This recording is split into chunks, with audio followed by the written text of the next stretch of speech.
Sorry. Go ahead. And welcome to the Kelly Green Hour. Sorry about that, technical difficulties. I'm your host, LJ Harrell, and as always, I am joined by my co-host, Connor Donald, and we are here to react to HAASON Reddick. The Eagles are trying to upstage the Phillies on their in their opening day, as HAASON Reddick has been traded to the New York Jets for a conditional 2026 third-round draft pick. If he meets certain qualifiers, which are 67.5% of the snaps played, plus 10 or more sacks this year, which if he stays healthy, which is a question playing on that MetLife field turf, he should be able to get. I'm your host, LJ Rowe, and as always, I'm joined by Connor. Connor, what's going on, man? Well, it was a bombshell. I mean, I'm not surprised at the end of it, and I know we're going to dive into and we'll chat. I mean, the Jets defense looks pretty good, and having it in 2026 when Aaron Rodgers might not be playing for them in 2025, leading into that draft, could play positively. That might be what Howie was thinking. I know a lot of people were like, why 2026? Maybe this is what Howie was thinking. Maybe he had something in the back of his mind of Aaron Rodgers if he plays as a year older, or Aaron Rodgers might not even be playing because you never know what's going to happen. But I mean, that was a bombshell. So we'll get into that, and it'll be a good time. Yep, and as always, before we really dive into it, follow us on Twitter at Kelly Green Hour. Follow Connor on Twitter at Connor10. Follow me on Twitter at LJ54, and follow Edge of Philly Sports on Twitter, YouTube, and Facebook at EOP Sports. And if you're tuning in live, let us know your thoughts in the chat of the HAASON Reddick trade. Did Howie win the trade? He usually wins most of his trades. I think we might differ on this, Connor, if he won or lost. I think he lost. I'm pretty sure you were in the positive of it. And this does change things going into the 2024 draft. After all the moves that Howie had made, Saquon Barkley, Hennessy, CJ GJ, there was talk of the Eagles potentially going with a corner in the first round. Yeah, that's not happening. They're going edge rusher in the first round. I'm almost positive that it's going to happen, which we're going to do our mock drafts down the line. So that's going to change things for the Eagles. Yeah, they're pretty young at edge right now, excluding Brandon Graham, with Nolan Smith, with Bryce Huff, with Josh Sweat. But, again, the one thing that the Eagles had in 2017 when they won the Super Bowl, they had a lot of depth. And that's why I would have kept HAASON Reddick. You keep HAASON Reddick, you have an A team and B team, or team, 1A, team 1B, whatever the heck you want to call it, and you just roll them out there. The offensive line gets tired, or if you want it like the Eagles did in the Super Bowl, when Brandon Graham went in to defensive tackle, you put your NASCAR package out there, throw 4 defensive ends out there in obvious passing downs. Like, I personally would have kept HAASON Reddick unless you got a first round pick. But Howie obviously has something up, and the thing is, HAASON fit under the structure of the salary cap. Like, they still had a 20-ish some odd $1 million with his current contract. If they would have extended him, they could have lowered it for this year, lowered his cap hit, so they could have ended up having more money. But we'll see what Howie does. Now that they have the HAASON Reddick off the books, they could sign Justin Simmons potentially. They could extend Devontae Smith, which I think they're going to do anyway. It's just a matter of when, not if. So we'll see what Howie has up his sleeves.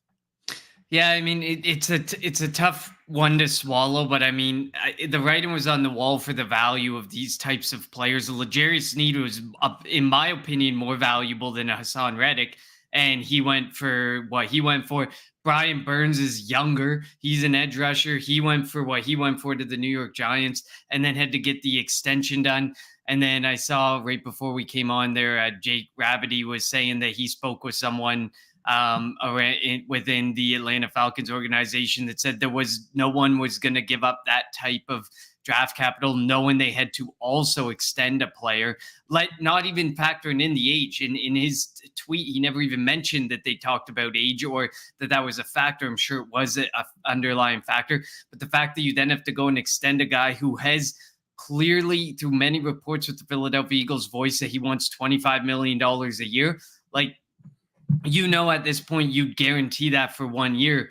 but not many teams are going to go 2 or 3 years and guarantee him like multiple years, because we know the decline is coming for a guy who's at age 30. I think Howie is starting to learn his lessons from the past, where he's held on to some guys for a little bit too long. Some of the vets stuck around for too long, and it started to cost the team. And I think he's learned his lesson, although this one may be premature to some of the ones where it was 32 and 33-year-olds we were talking about. This one may be a little bit premature, but I do believe, after seeing some of the other moves that were made, he wasn't going to get a second, purely a second. This was probably the best case scenario. And to your point, LJ, he was never getting a first. Nobody. I know The only way would be if he kept him. If he kept him, and in season there was an injury and someone came knocking, that's kind of what I wanted him to do, was make him play the contract out. Something would come up in season where by the trade deadline he could have got that second for sure. Maybe a first if a team's really desperate and thinks they're an edge away. Well, look, I know he wasn't going to get a first, but that's how much I would have rather have kept Reddick. But do you remember, was it a month ago, 2 months ago, that was it Craig Carton said that somebody is going to get traded and it was going to be a big splash? Do we consider this the big splash of somebody getting traded? I wanted, there had to have been something up that other than the contract, that they couldn't make this work. Something had to have been, I don't know. I mean, look, obviously Reddick wanted to play in Philly. It's his hometown. He played in the stadium in college. I don't know if he didn't like the defense, which is weird because in the Jonathan Gannon defense, which is very similar to this, what did he have? 16 sacks in 2022. So I don't know what happened. Let's go to the chat a little bit. Daniel Barry, thanks for joining us. Little G, thanks for joining us. Mr. Crockpot, what's up? How does this trade push edge as a position of need in the 2024 draft? As we mentioned, it's going to be they have three of the top 53, three of the top 54 picks. One of them is going to be it. And it wouldn't shock me, as you mentioned right there, Latu, I can't say his name, so that's going to be fun if they do draft him. They probably will have to trade up for him, I think. So I mean, he is capital, I guess, if you wanted to go down to the 2026 draft. If the Eagles want an edge, they have to get one early because there aren't many or any good options late in the draft. So there's probably on that one. What was that? I said I agree with him on that one. I think if they're going to do it, it has to be round one. So I guess Latu, I hate Penn State, but Chop Robinson, Denarius Robinson, I guess would be a couple of names. I keep seeing these mock drafts that have Edge Cooper dropping to the second round. So if the Eagles go with a defensive end or edge rusher in the first round, and then go Edge Cooper in the second round, or Trotter with the late second round, but whatever what they want to do. We know we want them to get younger at corner. I would guess that, say, Max Melton is a second round pick that they could potentially get. I think he's a second round pick. I mean, it's going to be interesting to see. We know that the Eagles want to get younger and need to get more athletic and need to get more skills on the defensive side of the ball. I think on offense, they're set. Obviously, right guard, which that was my thought. If they would have kept HAASON Reddick, maybe they try to trade up for if J.C. Latham drops or one of these other big time right tackles drop that can play guard until Lane Johnson retires. Maybe that could have happened, but the trade of Josh Reddick changes everything. It's going to be a lineman in the first round. It's just a matter if it's going to be offensive or defensive lineman. Yeah, and I mean, the closer we get to the draft, one of the things that seems to be popping up a lot more right now is the prospect of offensive linemen. Like, it's popping up more and more, and in a lot of mock drafts for people who are have some ins with the league and executives and scouts and people within the league, they're mock drafting more and more of a right tackle. And I mean, like you said, I mean, you kick him in the right guard and then you move him out when Lane Johnson goes. But I mean, is that an appropriate use? Is that a good use of the resources that are available right now and where this team stands right now? I mean, that's up for debate. Personally, I don't really want to see, some people want to see linebacker in the first round. I don't think so. I would rather see cornerback. I think cornerback's going to be the more glaring need, the bigger need that comes, and it can come as early as this year that we could see that need become even more prevalent of cornerback, because Darius Slay, it's a matter of using the old adage again, when not if he starts to decline in his play. And we saw it with James Bradberry. I know somebody had pointed it out. James Bradberry does better in even numbered seasons. So maybe he has a bit of a bounce back. I don't know if I see the bounce back coming for James Bradberry. I just don't know if he's going to fit in this defense. We're going to see, because obviously I think he's going to be on the roster day one. I know you don't believe he will be, but I think he's going to be on the roster day one without someone really exploding off the cornerbacks that we have, or we draft a cornerback. But I think that's more of a need. But as far as does this push edge up the needs, I believe it. I believe that this opens up the door. This is Howie doing Howie things to make a reason to have linemen, offensive or defensive, a need in the first round, because that's where he loves to pick his linemen, whether offensive or defensive. He loves to invest those picks. As we saw it with the Nolan Smith pick, that was a purely luxury pick at the end of the first round, and he said, "I'm doing it." Like, this is the type of position he likes to put himself in, so that any other need suddenly becomes void and he can say, well, I had to make this move. That's what it feels like with Howie, because he's always making a move that pushes linemen out right before the draft, and suddenly we get into this conversation of offensive or defensive linemen becoming a need through the draft. I don't know why. I don't know how it always ends up this way, but he always ends up being able to pivot everything back to linemen as a need, and it's amazing how he manages to do this. Mr. Crockbuck also says the defense has to get younger and cheaper. It's a move that had to be made, which sucks, but it's just the reality of the situation. I mean, I think they could have he would have held in. He wouldn't have held out, because they don't really hold out anymore. They hold in. They come into camp injured, and they'll come back, after the last preseason game and then play. And he would have still, I think, been productive in this defense. I'll never forget Reddick's second half of the 2022 season when he steamrolled everyone. Best Temple football player ever.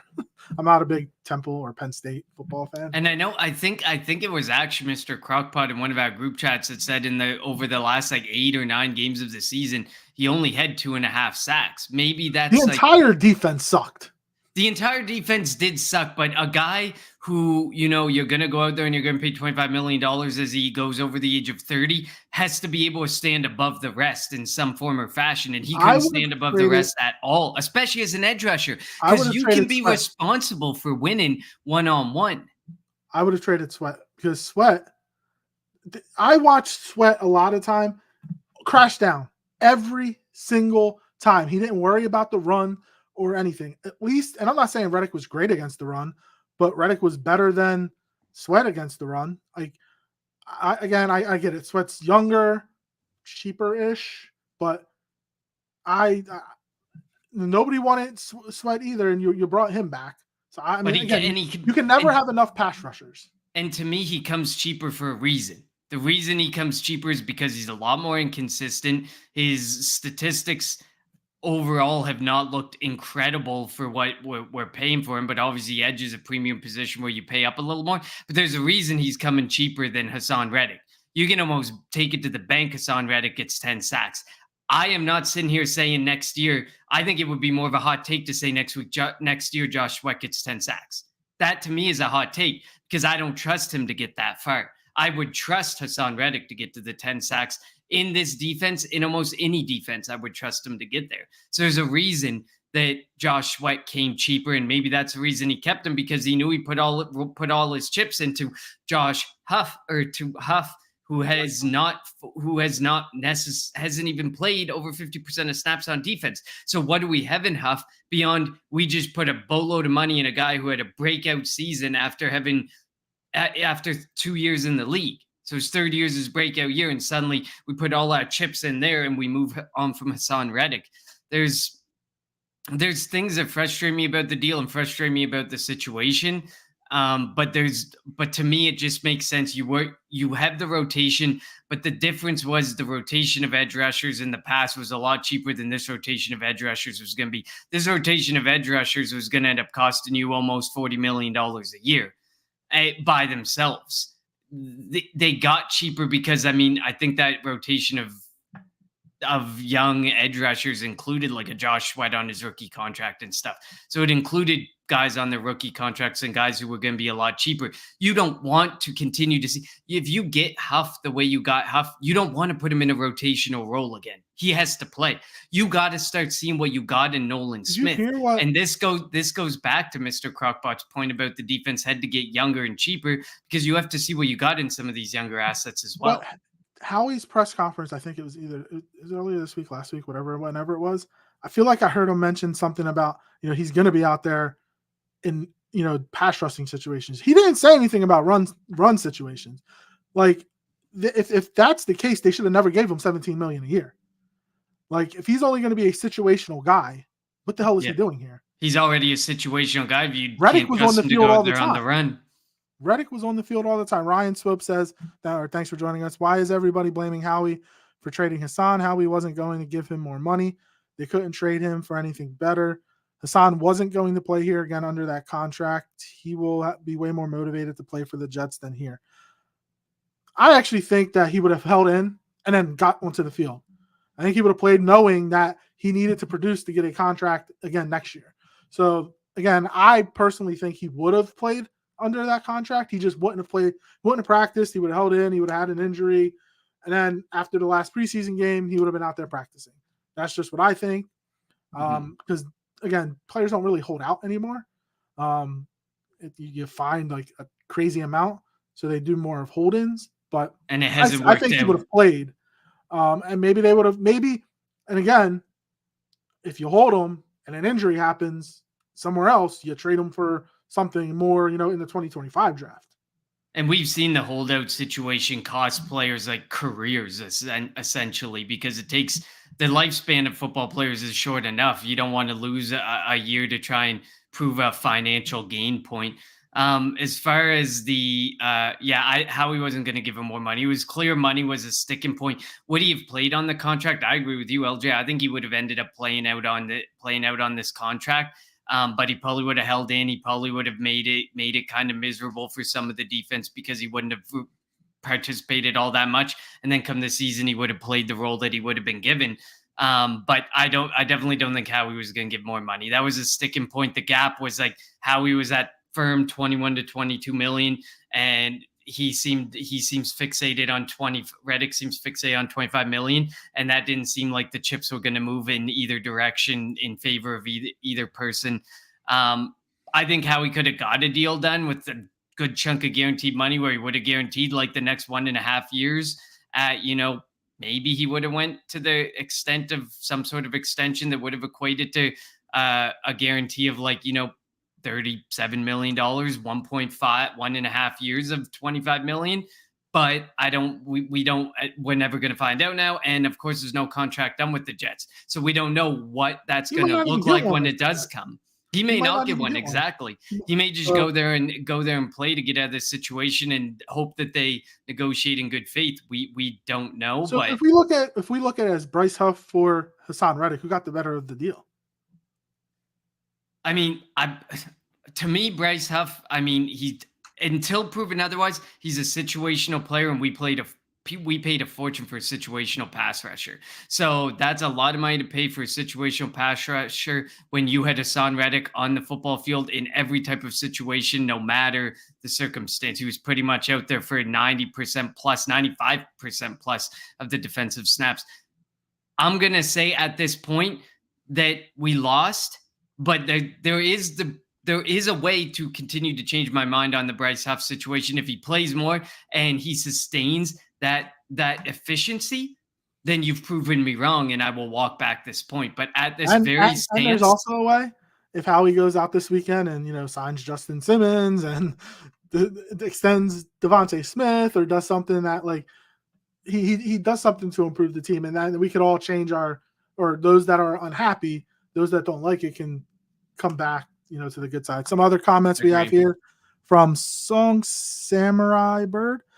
We can pay Schmitty, everyone overreacting. It's a good move. HAASON about to be 30, wanting 20 mil. No way. Bryce Huff is better. His pass rush moves and ability is just better.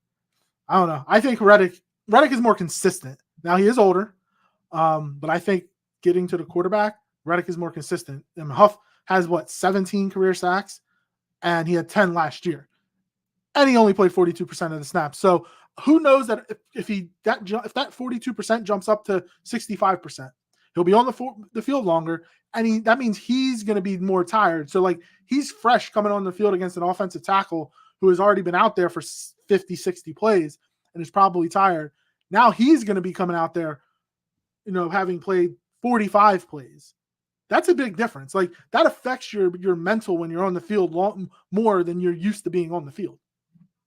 Yeah, I mean, like I said on Bryce Huff, there's a chance to prove me completely wrong. I mean, from everything that I've read and that I've seen when watching him, he's a liability in the run game. He's a guy that you might not be able to trust to be out on the football field all that much, like Reddick. But I get it. At the end of the day, like we agree, if Howie makes a move before the draft that is locking up some more names, whether it's getting a Simmons, whether it's locking up Smitty long term, then it goes to show he took that financial gain and he used it and he leveraged it. If he sits on this financial gain and does nothing with it, we're probably still going to sit here and be a lot more frustrated about the situation because you freed up the money and you're not doing anything with it. So it's difficult from that standpoint until we see something. But I mean, Bryce Huff could be a little underrated. I mean, the difference between a HAASON Reddick and a Bryce Huff is HAASON Reddick was drafted in I think he was a first round draft pick, so he had to come out and perform immediately. This guy was an undrafted free agent. The late bloom is not necessarily something that's, oh my gosh, how is he blooming this late? This is a UDFA. There's a possibility that this is the beginning of really his career. He's finally adjusting to the NFL, but he does have to take on a lot more snaps, and he does have to prove that this efficiency can stay and be maintained. In my eyes, for me to sit here and say this is a win in our favor to get younger, and this is a win in our favor to move on from HAASON Reddick, because we already have an inconsistent defensive edge on the other side. His name is Josh Sweat. We don't need two guys who are inconsistent on each side. And then we don't even have a clue what we have in Nolan Smith yet. And Josh Sweat and Brandon Graham are going to be gone after next year. Brandon Graham's going to retire. Josh Sweat's most likely not going to get resigned unless he has a career like 15 sack year or something like that. So that's why, again, going into the draft, they're going to draft somebody else because it's going to be Nolan Smith. Talking to 2025 season, it'll be Nolan Smith, Bryce Huff, and you need to have depth. So, and who knows if Sweat's going to be back or not. Mr. Crockpot says, I would hate a tackle in the top 2 to 3 rounds, but I know that Howie Roseman has J.C. Latham and Talise Fuaga on the radar, guys who can play right. And I do think if Latham, if they start dropping and they get down to the late teens, that's a prime trade up spot for Howie Roseman because we know what they prefer to do, and trying to get an offensive lineman that can play right guard. Because again, who knows if they have the right guard, if Juergens is moving into center, which Sirianni didn't commit to this week at the owners meeting, then do they trust Steen at right guard? Do they trust Hennessy at right guard? So it's definitely something that they're going to have to figure out. And if Latham, Fuaga, if somebody drops, prime spot for Howie to jump up, get them, put them at right guard. They're not going to stash them; they'll be playing. Put them at right guard, and then when Lane Johnson retires in 3 years, 4 years, throw him out the right tackle, and you have your right tackle of the future. Yeah, I mean, listen, I don't hate the move. I just hate that you're defenseless to this happening in the first round. You just hate to see it. And like you said, and even if they start to drop, he could try and trade up. If they start dropping into the teens, like you said, Fuaga, Latham, and he prefers them obviously to, an Amarius Mims or Tyler Gayton, who's going to more likely fall in the 22 range, he might try and trade up and get one of those guys. And that would just be the thing that just everyone just takes that collective sigh of he did it, how he actually did this, because we know that that's the type of thing that definitely would happen. Like you said, if these guys fall to 18, 19, 20, how he's picking up that phone, he's making the phone call, and there's a very good chance we're walking out of the first round with a trade up and a right tackle. Rufus, thanks for joining us. He says, I can't deal with Howie drafting and stashing a player again in the first round. Our window isn't infinite. You need to win now. And having the worst back seven in the NFC doesn't help you do that. And they've probably the oldest set of corners in football. And again, I want Justin Simmons because I don't think Reed I think Reed is a better third safety than he is a starting safety. And also, if they don't really have a slot corner, and if CJ is going to be that guy, then you're going to need another safety to be on the field. And with Sidney Brown probably starting this season on PUP, you need to get it. Maybe they do sign Justin Simmons over the next couple of weeks, before the draft. But, again, before trading HAASON Reddick and all the moves that the Eagles made, it was thought, okay, maybe they get a Kool-Aid McKinstry, Terrion Arnold, Nate Wiggins. I'm not a big Cooper DeJean fan, but a Cooper DeJean. Like, maybe that's what they were thinking of doing. But now, who the hell knows? Yeah, and I mean, look, if there's one thing I've learned about Howie Roseman, it's that there never seems to be a rebuild. He's always retooling. He's always preparing to keep us as contenders. We've seen some years where we flatlined and we've bounced back. We're never going to be under Howie Roseman the Steelers. We will never settle for mediocrity. He will always be working to ensure the team is continuing to compete on a high level. That's one thing I've learned, is that if he's stashing a guy, he's probably doing it for a reason. And eventually these guys come out and they play and they perform. So that's one thing I can respect about Howie, is he keeps his team competitive. Even if we have a flat season, the next season we bounce back. And we've seen this multiple times over the last decade, where we drop and then we're back. We drop and then we're back. It's like a roller coaster ride, but how he's keeping us involved, keeping us competitive. And somehow within every 5-year cycle, we're in the conversation for the Super Bowl in at least one or two of the seasons. That is what we can trust how he's going to continue to do. So while the window isn't infinite, Rufus, it feels like it is there's a very large window under Howie Roseman. And he's always trying to prepare for the what if scenarios. Look at the Jalen Hurts pick. He's always preparing for the what if scenarios, even if at the time we hate it. They don't rebuild, they retool. They retool, exactly. So that's why the window may not be infinite, but there may be some frustrating points in the window, but it never seems to become a rebuild or where the Carolina Panthers. We have our first fire Fangio, and he hasn't even coached his first game as a defensive coordinator. So this is going to be a fun year. Is this an attempt to blame Vic Fangio for the reason Reddick's out the door? Changed to a 3-4 means that a 3-4 scheme means that we had to do away with Reddick, and so we got fire Fangio because the scheme is a reason. Like I got to understand what the reasoning is for fire Fangio here. Yeah, who knows?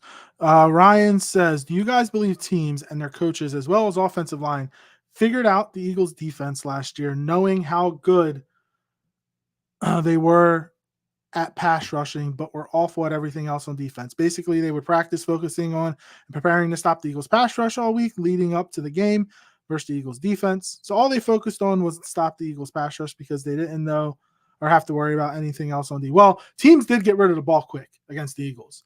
And it didn't help that the corners played 10 yards off, and they were just bad. If you go back to the Tampa game, they couldn't tackle anybody on defense. The defense was just awful, especially after Patricia took over. But yeah, teams they definitely practiced, or I should say, knew to get rid of the ball quick, and that's what they did against the Eagles. So I don't know how different that's going to be with Fangio. Look, Miami's defensive metrics were good. Even with all the injuries that they had, but so we'll see what difference it's going to be this year. But again, the Eagles defense isn't going to be as talented as that Miami defense was last year. So that's where, is Jalen Carter going to be able to do for Bryce Huff what Quinnen Williams did for Bryce Huff? I don't know. I just don't know. We don't have linebacker. We have Devin White at linebacker, but what Devin White are we getting? Is Nakobe Dean going to be able to stay healthy? What other linebacker are we adding to the mix? We have, CJ I think is going to bring a lot of swag. Can he stay on the field? He's been hurt a lot over the last couple of years. So there's going to be a lot of question marks going into the season, and how different this Eagles defense is going to look. Yeah, I mean, I think it was pretty clear the teams figured out we got to get the ball out quick. We can't let the pass rush get home. And it definitely hurt the Eagles because I mean we couldn't deal with things in the secondary, we couldn't deal with things in the middle of the field, we couldn't tackle. There was so many weaknesses there in the back seven that it just made it so easy to exploit because you only had to beat essentially four guys on the football field. That isn't to take away that Darius Slay had some good games. That isn't to take away Zach Cunningham had some good games at the very beginning. Nick Morrow, hell, he even had a couple good games. Everybody had some games, but that back seven could never work together, even as two guys on one given day. It always felt like there was one guy who was doing it all, and then the other six were just being exploited left, right, and center. So teams definitely figured out what to do. Fangio's a lot more methodical. He's been in the game for a million years, but exactly like you said, LJ, it's a far less talented defense as it stands. That's not to say that it can't change, but as it stands, it's a far inferior defense to that of the Miami Dolphins with or without injuries. If we go fully healthy, that Miami Dolphins defense, their metrics looked great with injuries. Imagine what they would look like without injuries. Yep. Going through some more of these. Michael, thanks for joining us, says for all Howie's really good moves, he trades Reddick for a 2026 third, which is a head scratcher. I mean, going back to, I wouldn't have traded Reddick unless I got a first. And nobody was going to give a first. So I would have kept Reddick. You can never have enough pass rushers, especially with 17 games. Nobody really plays 17 games. There's a bunch of injuries. But I guess, like Connor said earlier, what are the chances the Jets are going to be any good in 2025? So that 2026, if Reddick hits the marks of making that a second round pick, you can have a high second round pick in 2026, which could be used to potentially trade up into a first round, whether that's in next year's draft or in the 2026 draft. Yeah, I mean, I think that the 2026 aspect, for everyone scratching their head, that was 100% a Howie request. I think Howie made the request that was just with the Jets. Maybe it wasn't with other teams, but with the Jets. Yeah, with the Jets specifically, it was 100% Howie was, I want 2026. And there was no, and maybe the Jets find a questionnaire said, "Oh, I know why he's doing this." But to that same point, I think he picked 2026 specifically because even if it's a third rounder, if Rodgers is not around, or if Rodgers regresses a lot, or whatever might happen that ends up making it maybe a top 10 pick, that's still a very high value pick in the third round. If it's able to translate into a second, which I think it will translate into a second, it would be a very high end second round pick, and we know the value of that. Look at us, we're sitting here talking about 3 picks in the first 53 this year, and how excited we are for that. This is another reason where you're going to have 2 picks that could land in the first 45, 46 picks of the draft. So that's all important for Howie, and I think that he picked 2026 specifically for that. And I think there's a lot of people questioning the 2026, and I think it's very simple. He wants the best chance for that to be a higher pick, and it's not going to happen next year if Aaron Rodgers is back and fully healthy. And they weren't going to get a second, quote-unquote, second-round pick this year from the Jets. Anthony says, I feel Howie will be lost without Jake Rosenberg because Jake would tell Howie what he can spend and not spend, or give Howie advice. Now, this is interesting because we all claim that Howie is the cap guru, but Jake Rosenberg is somebody that gets a lot of praise for that. I don't think he'll be lost because I think Jake had somebody working under him, and I can't remember the guy's name. So he's not going to be as good as Jake. I mean, Jake Rosenberg is really good at his job. So that will be interesting to see how contracts get to laid out. Are they still going to, obviously Howie knows the structure and whatnot. So it'll be interesting to see how contracts in the future get constructed without Jake Rosenberg around. Yeah, I think Rosenberg's a big loss, but just like you said, Jake Rosenberg was probably the head of a department of other guys who you just move the next body up. This has been a thing within the Philadelphia Eagles organization for under Howie. Every year they're forced to restructure and change things around because there's always high-level executives on the way out, get him promotions elsewhere, because Howie is known for being like, how it's, where the QB school, well, he is the executive school for, the QB factory. He's the executive factory in the NFL. Everyone knows that good executives come out from behind Howie Roseman. And so, They're and all over the that's, NFL, they're all over the NFL. And that doesn't, and it wouldn't be that way if Jake Rosenberg was the be all end all for Howie Roseman in the salary cap. It just wouldn't be that way. He's just really good at it, but like you said, he's really good at it. He leads the department, so somebody will be able to step in and 100%. continue with that. Mr. Rudy Poo says, so the team got worse on defense, rebuild. If you think about it, CJGJ is better than Kevin Byard. Is Devin White better than any of the linebackers we had last year? Better than the ghost of Shaq Leonard or the skeleton of Shaq Leonard? Not better. I would argue not better than Zach Cunningham. No, but it wouldn't shock me if Cunningham comes back. I think he'll be back too. Yeah. After the draft or something, if he's back. I know losing Fletcher Cox is huge. I think Jalen Carter will be better. I don't know about Jordan Davis. I feel like people have been saying that, for the last couple of years, and he starts good and then just dies because maybe I don't want to say he dies. He really struggles in the second half of the year. Milton Williams, I think, is still really good. They're going to have to re-sign him. He'll be a free agent after next year. And then again, you losing Reddick. Losing Reddick is huge. Because he was your best defensive player last year. Let's be real. So I don't know if Huff and Mr. Rudy Poo says Bryce Huff is a one-year wonder. It's the ultimate gamble. I agree. Like, this is a gamble. He had his career year last year. He's undrafted free agent. So now that he got paid, is he going to rest? He didn't say it. Now, in his press conference, he said he's still going to go into everything like he's an undrafted free agent, but he's got money now. Is that going to change things? We'll see. But I mean, at the same time, that's the ultimate gamble. It was the ultimate, as with all the contracts, it seems they were low risk, high reward contracts. I think Bryce Huff's deal is the equivalent of like a year and a half guaranteed. So, but by the end of the second year, if it flops, it flops and you move on. So while it is the ultimate gamble and it is a very expensive gamble at that, this is such a Howie move. And he structured the contract in a way that, we can move on, we can get out, and there's obviously dead money there. There's going to be $10 or $15 million dead waiting if you have to cut him and the gamble doesn't pay off. But at the end of the day, it's better than being locked into one of those 4 or 5 year deals. This was structured in a way that he knew the gamble. He knew he had to throw a lot of money up front and hope that it wasn't a 1 year wonder and that he continues to excel. Mm-hmm. And the cap's going to keep going up, so who cares about that money? Rufus says, you could have signed Simmons and kept Reddick. I agree. Hassan never asked for a trade. We could have had both and brought a real cornerback safety this year. Again, with his current contract, they still had about $20-ish million under the cap. They could have kept them. I think I don't know if it's going to happen, but something is going to come out about him, about his situation here. I don't know. But something is going to come out, and it's going to be the big reason why Hassan got traded. Ryan says, Eagles need to get some pass defenders. CJGJ is just a ball hog who intercepts passes, but outside of that, he can't pass defend or cover. Asante Samuel was the very same. I think he can cover. Like, he's not that the last time an Eagles player in the secondary put a hit on somebody was him in the Super Bowl against Pacheco. But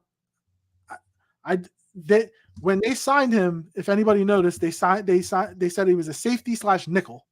So I think he's going to be a hybrid guy, and that's why I think they need to bring in another safety. Definitely. No, I agree with you. I think CJGJ, I think he's a ball hawk type of guy. He makes some big plays to me, but I think he can still cover. I think he can still play with some of the best of them and run with some of the best of them. I'm not too worried about that. What worries me the most about CJGJ is his health. He needs to stay healthy. He needs to be on the football field. We can't have him here. But again, this was another low risk, high reward potential contract. I'm not stressed about this because he's pretty much got 1 year guaranteed. He's got next year guaranteed. If he has another major injury, maybe how he restructures, moves some money around, and he brings them back again to give him another low-risk, high-reward opportunity. But the reason CJGJ isn't getting the market he wants is the man's got to stay healthy. We know that you can ball hawk. We know that you can make plays. We know that you bring some swag, but you got to be able to bring that for a strong majority of the season. You got to be able to go for 13, 14 games. We would love it. I don't think I'll ever. If we see the 17-game season for CJGJ this year, my goodness, how we got a steal if he can continue to do what he's been doing. But I just don't know if we're ever going to see the 17-game season from CJGJ. See, it's going to be tough, I think, but we'll see. Mr. Rudy Poo says 7 wins top. The offensive and defensive additions make me yawn. It's tough to say without seeing who they draft, without seeing what the schedule looks like. It's going to be the Browns or the Packers in week 1 in Brazil. Most likely the Browns, but so it'll be interesting. I want to point this comment out because how do we have so much hate for Vic Fangio in these comments tonight, and he has not coached a game yet? I just cannot fathom what these comments are about. How do we know it's going to flatline? We don't know. Okay, he has an inferior personnel to work with. I get that. But how do we know it's going to flatline? Vic Fangio is like a god among gods for defensive coordinators in the NFL. And he's going to come to Philadelphia and everyone's ready to just call him out immediately. And he hasn't even coached a game. And we know Howie has actually listened to Vic Fangio for some of the players who have been brought in. And we're already saying, oh, it's over with Vic Fangio. I just can't understand. Maybe a lot of us are so stuck in last year over what happened with this defense, and we just can't get over it. But we have to remember we're Sean Desai and Matt Patricia. This is Vic Fangio. Let's give somebody new a chance before we start throwing him under the bus. Yeah, and he's better than Sean Desai. Mike says Simmons and Quandre Diggs are available. And when it comes to Quandre Diggs, him and Slay are really close. So who knows? They're going to do something at safety. Cam Kitchens, they could draft him, but I still think that they're going to bring in another vet. Hopefully it's Simmons. I would be fine with Diggs if that's it. All right, so we'll try to get to a couple of these a little bit more. We wanted to do our top 5 needs and how the Eagles address them.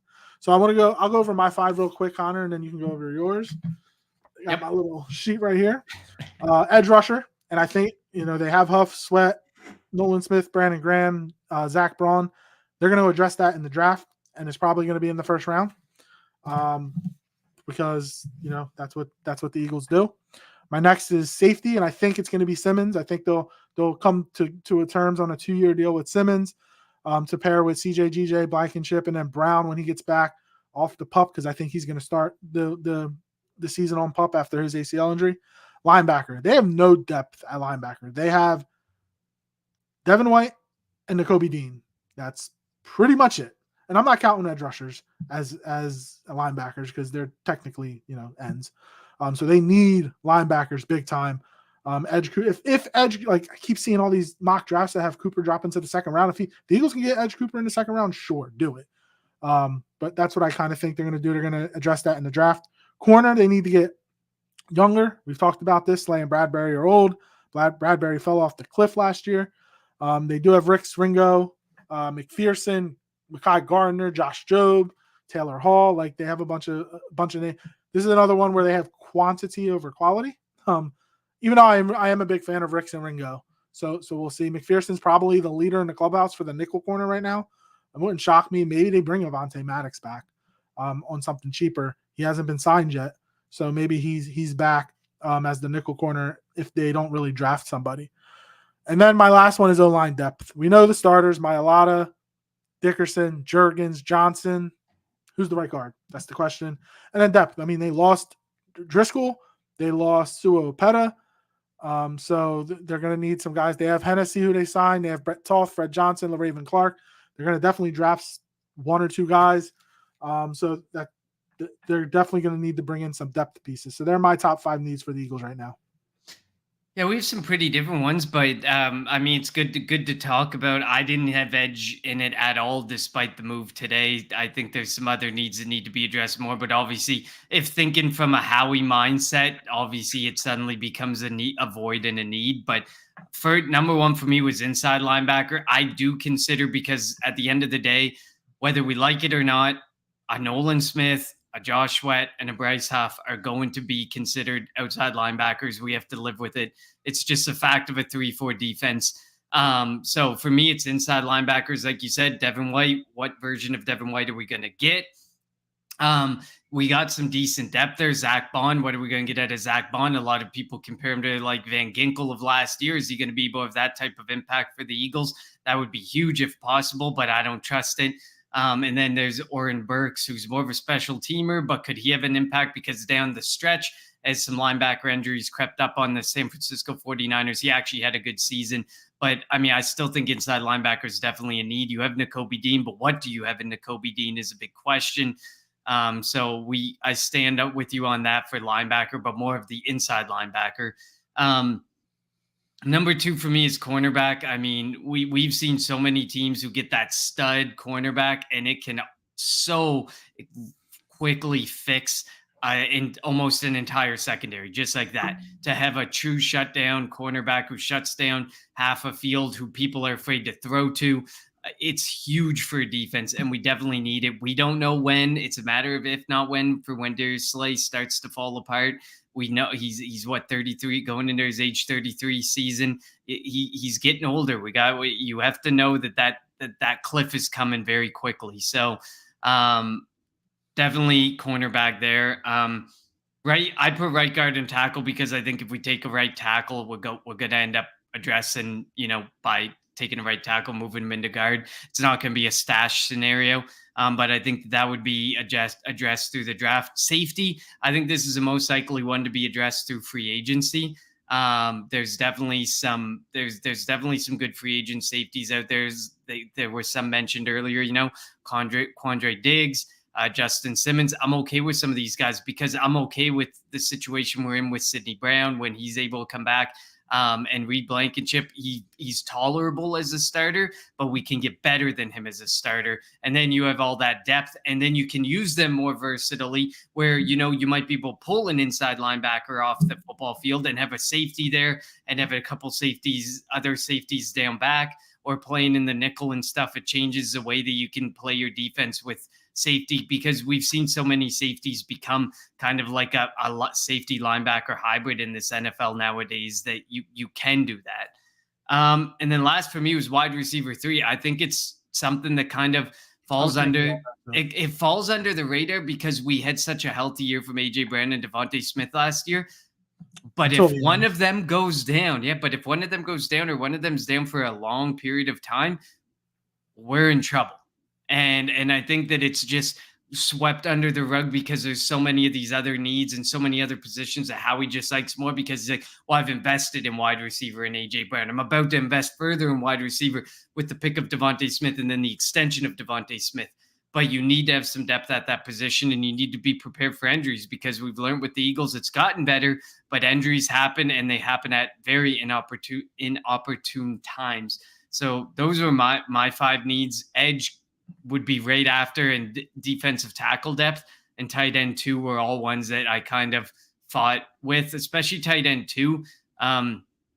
I don't like Grant Calcaterra as a tight end 2. I'm not at Alberto. I mean, whatever, he's coming back as one of those project guys for the Eagles, but it would just be nice to just address it. And I know that it's a point of topic right now, because obviously at this age for Zach Ertz is when we drafted Dallas Goedert. So there's a lot of people speculating maybe this is a year how he goes in and grabs a tight end, maybe, in round, if he can get into round 3, maybe round 4, maybe earlier, but I doubt earlier. It's not a very good tight end class after Brock Bowers. It's likely something you wait for day 3 to address, and what you get, you don't know. So, yeah. So we will see. We had a lot of comments. Thank you guys for helping us out, giving us your thoughts. We definitely love all the comments, and we got to get our needs. Michael said his needs are safety, slot corner, linebacker, defensive tackle, and edge rusher. And I think defensive tackle is a little like an underrated need. They lost Fletcher Cox, Jalen Carter, Jordan Davis, Milton Williams. They have a Morrow. They have Tui Lopo. Like, they have guys, but I think it is an underrated. They have Noah Ellis. If they're moving to a 3-4, they're going to need that nose tackle too behind Jordan Davis. So I think that's an underrated need. Yeah, and it's not that oh sorry, where was the comment I was talking about? Where he said, where I think Mr. Rudy Poo's talking about suggesting sign 30-year-olds is crazy. I think he's being sarcastic here with his further comments down. But it's not that we hate the idea of having 30-year-olds. It's that, we have a decent amount of them, and if you can get younger, you can get cheaper and you don't have to pay these guys. It's smart. It's just smart football economics to eventually move off of these guys, because we know that if their decline hasn't started leading into age 30, the decline begins to happen rapidly after that. And we got some good leaders in the house. I don't like, we lost Fletcher Cox. That's a pretty big loss. We lost Jason Kelsey. That's a huge loss as well. But I mean, you extended Landon Dickerson. I think he's going to be a guy who's going to take a more vocal position with the team. On the defensive side of the ball, this is the opportunity for, Jordan Davis to maybe step up and be a more vocal. Jalen Carter, same thing. Those guys can step into that role. It's not that you just constantly need to have this influx of 30-year-old free agents to keep the everyone in the locker room in check and stuff, and that these guys are the only ones who can be leaders. I think we got some younger guys in-house who can be leaders and continue to be leaders. Yeah. So, and like you said, I do think that Dickerson, Mailata are going to step up and take that leadership whole void that Kelsey left. We'll see what happens on the defensive side of the ball. I mean, Devin White's only here for a year. He can be a leader, but you want somebody that is going to be here for a long term. I don't know if Jalen Carter's that guy yet. I think he could eventually be that guy. Maybe Milton Williams, who knows? But I think CJG, it wouldn't shock me if CJGJ got to see this year. Yeah, I mean, he seems like a guy. He's a good vocal guy. He's got the swag. He's someone who, even Howie noted that we missed him last year. And so he's the type of guy who can come in and be a vocal leader in the locker room too. So. All right. Well, thanks everybody for tuning into the Kelly Green Hour as the HAASON Reddick trade went down during the Phillies game. They're trying to upstage the Phillies, which isn't hard to do in this town because football rules. The Eagles over the Phillies and all the other teams in this town. We need to take the C away from Slay. Maybe. I like Slay. He's just old. Like, we'll see what happens this year. Hopefully he doesn't drop off as badly as Bradbury did last year. As always, follow us on Twitter at Kelly Green Hour. Follow Connor on Twitter at Connor10. Follow me on Twitter at LGRL54. And follow Edge of Philly Sports on Twitter, YouTube, and Facebook. And thank you all for the comments. We appreciate it. The next time we come back, I think we're going to do a mock draft. At least an Eagles only mock draft. And then, because we're less than a month away from the draft. So, we want to get our Eagles only mock draft out, and then we'll do a first round mock draft after that, leading into draft week. So for Connor, I'm LJ. Thank you for tuning in to the Kelly Green Hour.